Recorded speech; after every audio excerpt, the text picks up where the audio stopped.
Tara usap tayo aking mga kananay dyan at ito nga maggagawa tayo ng daing na hindi totally na daing ito na anong tawag tong isda yung balanak.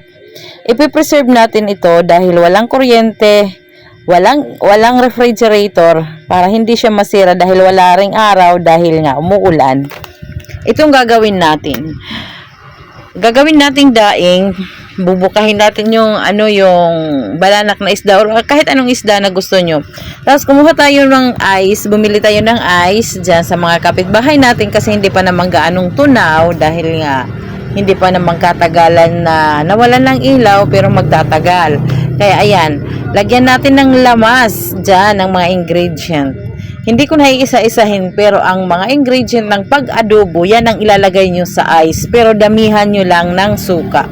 Nasa sa inyo na rin kung lalagyan nyo ng asukal, konti ganyan, twist lang. Pagkatapos, yan na nga, isaransan natin sa isang lagayan na silyado. Na yung, kahit hindi gaanong silyado, yung may takip lang siya na tupperware o anumang lalagyan na safe siya sa mga insektong papasok. Ayan.